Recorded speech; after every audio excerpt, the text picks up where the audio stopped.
Students, आज मैं आपको एक हिंदी की कहानी सुनाऊंगी।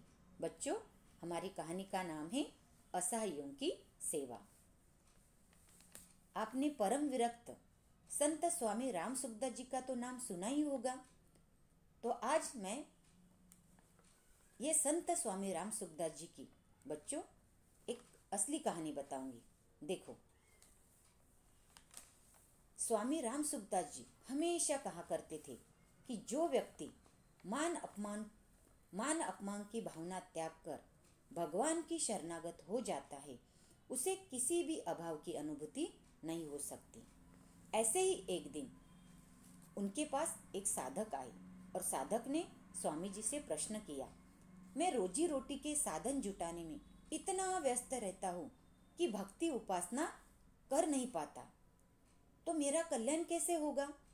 उस पर स्वामी जी ने कहा, आपको 4 संकल्प लेने होंगे। पहला संकल्प, किसी को कभी भी ना दुखाए। दूसरा संकल्प, असहाय और रोगियों की सेवा करे।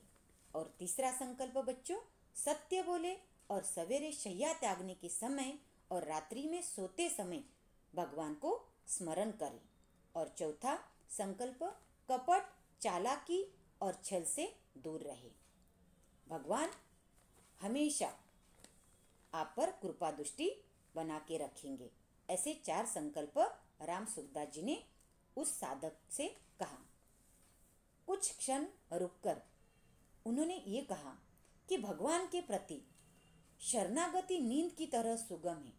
जैसे नींद के लिए कोई परिश्रम नहीं करना पड़ता, उसी तरह से शरणागत होने के लिए कोई परिश्रम नहीं करना पड़ता।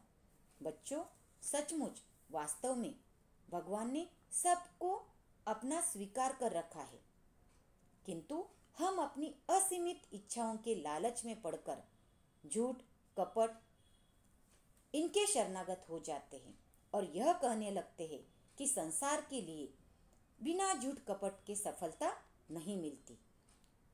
यह भ्रम ही हमारे पतन का कारण बनता है।